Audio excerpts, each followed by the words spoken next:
Okay, I'm going to do one more response to ask yourselves, name the trait before I move on. So when we left off on our last video, Isaac was asking to name the trait. What is it that's true of an animal that, if true of a human, would justify stabbing them to death for a hamburger? And I concurred that you cannot name the trait. So, on the basis that the trait cannot be named, Isaac is going to continue his argumentation. I actually acknowledge that there is not anything true of animals that, if true of a human, would justify stabbing that human. Well, then their position is inconsistent. It reduces down to a contradiction. Because if there is no trait true of animals that, if true of humans, would justify the behavior, then you could switch all of the traits and it would still not justify the behavior. But if you switch all of the traits true of the human to match the traits true of the animal, and the trait, the behavior isn't justified, doesn't change, then that is a trait that the animal possesses. To then state that the animal doesn't possess the trait that the behavior isn't justified creates a direct logical contradiction. You contradict yourself. The contradiction comes from the fact that if humans have moral value and there is no trait, you could switch every single trait in the human to be identical to the animal and it would retain value. Yet, if you've switched every single trait, it should take on the trait not being of value.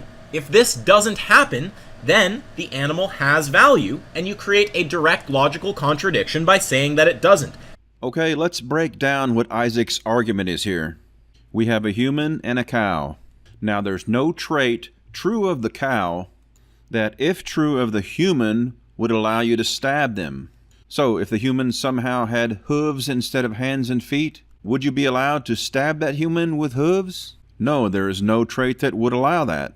What about a human with the exact same hooves and tail that a cow has? Would you be able to stab them? No, there is no cow trait that would allow you to stab the human. So what Isaac is saying is, since there's no trait that would allow you to stab the human, you could then transfer every single trait onto the human till it is physically identical to the cow. You would then have two beings physically identical in every way. One you would be able to kill, one you would not be able to kill, and that's a contradiction. That's his argument. And folks, at this point, I'm going to have to be honest and say that's actually an excellent argument. For me to shit on. Okay, to get into the bullshit of his argument, you only have to look into as to why one of them was defined as human. We have a distinct human race, and the way you become a member of that human race is by being born from parents who are human. So even though these two are identical physically, only one of them is a child of humans. That's how they're not identical. So if you stab one of them for a hamburger, regardless of their physical properties, killing the human for a hamburger would have a substantial negative effect on the well-being of many sentient beings by breaking the hearts of the family and loved ones that are connected to the human. It's the connection that has the effect on well-being, the well-being of sentient creatures, that makes the difference between these two otherwise identical beings. You know, it's funny with the vegans. Their whole argument is based on the negative well-being of sentient creatures, yet they want to completely ignore the negative effect on well-being that humans have due to their connection with other humans as well as their advanced sentience. And even funnier yet is when Isaac and his debating partner, Vegan Gaines, spurged out in front of their heroes, Matt Dillahunty and Sam Harris. Both Dillahunty and Harris both pretty much gave the exact same answer, reminding them of the connection and the advanced sentience has a very substantial impact on the well-being of sentient creatures. Don't either. Like, if you find a dead animal on the side of the road and eat it, there's nothing immoral about that. Like, same with finding a dead human on the side of the road and eating it. That might be really weird, but it's not like you're No, there is something harm. immoral about that. What? There is something immoral about that. What?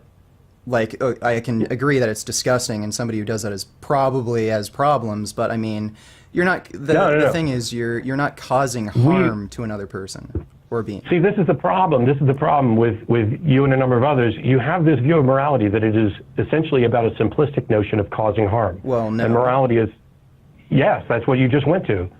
You're arguing that it's okay to eat a human on the side of the road because you're not causing harm.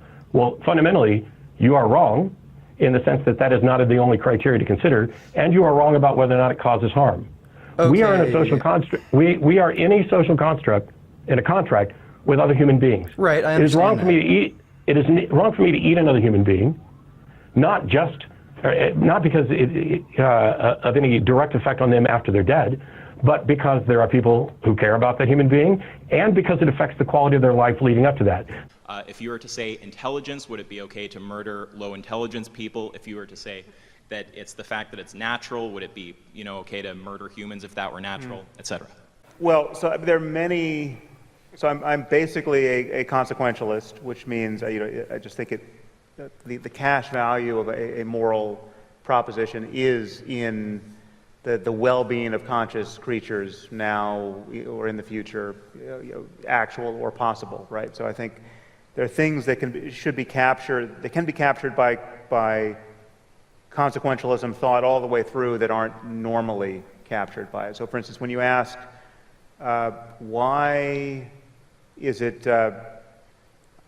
why can't we just kill? If we find people who have the characteristics of livestock, why can't we treat them exactly like livestock, right? So that's sort of a question you just asked. Well, given the nature of what we are as social primates, treating people exactly like livestock has a different consequence on us and on our culture and on our capacity to live with one another than treating livestock like livestock. So it's not precisely the same problem.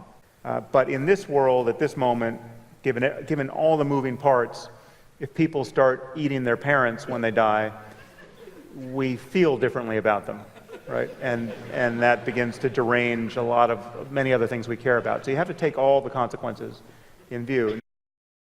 Okay, let's go back to our physically identical cow and human, and let's see if we're logically inconsistent.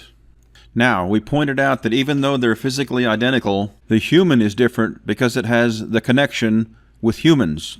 So let's do this. Let's push it further to make them even more identical. Let's take the cow and give it a loving, caring human family. And now that they're even more identical, is it okay to stab the cow now? No, it's not okay.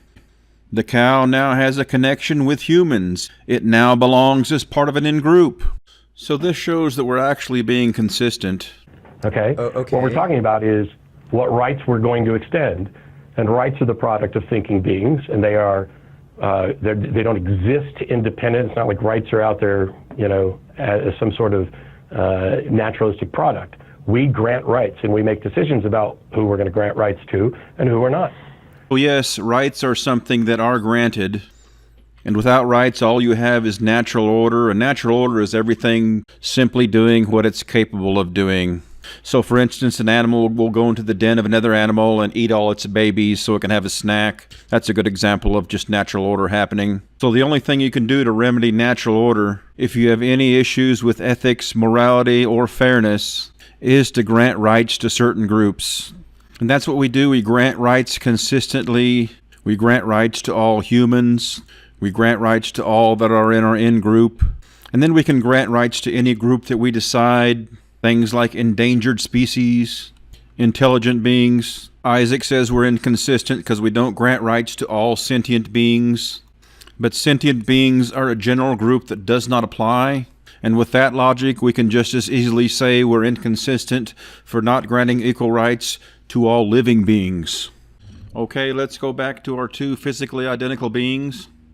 And let's make them identical in another way that's going to be a little bit trickier. We're now going to take the human and the cow, who are both physically identical to the cow, and instead of giving them both a loving in-group, we're going to make it so both of them don't have an in-group. In other words, no human in the entire world cares about or even knows either of these two. So now we have a human which is physically identical to a cow in its physical appearance, intelligence, and abilities. No one cares about either one. So now, as a meat eater, I approve of stabbing the cow that's like that. Now, to be consistent, I have to also approve that it's okay to stab the human that's like that. That's a little bit trickier, isn't it? Well, here's my answer.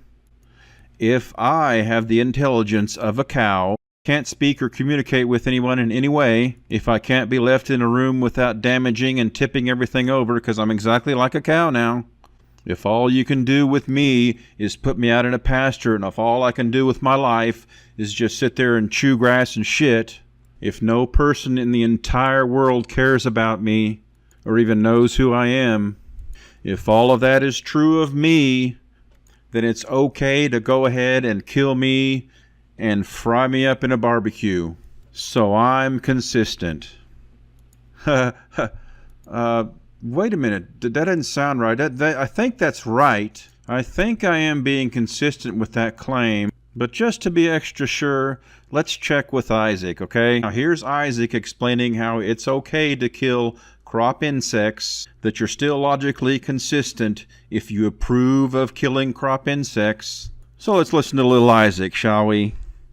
And then the idea that pesticides, think pesticides, what the fuck are you talking about? Okay, pesticides don't produce any kind of contradiction. If we lived in a world where the traits that apply to insects applied to humans, you have humans who can't be reasoned with, who are going to destroy the crops, that's all they'll do if you don't stop them, and the only way to stop them is to kill them, then in that world, I would say yes, it's appropriate to kill those people. And I would support living in a world where, if there's some kind of brain virus that makes you into one of those people, if I caught that virus and tried to destroy crops, it would be okay to shoot me. So for me, that produces no contradiction. So there you have it, folks. That passed Isaac's test for argumentation. Yeah, Isaac, you gotta watch shifting the goalposts around like you like to do. Sometimes it can come back and bite you in the ass. So there you have it, folks. I stated that there is no trait. I remained logically consistent with no contradictions. I approved of animal agriculture, and I passed Name the Trait without having an absurd worldview. So that's Name the Trait pretty much stomped out and stuck to the bottom of my boot. Have a nice holiday, everyone, and make sure to stuff yourself with plenty of turkey.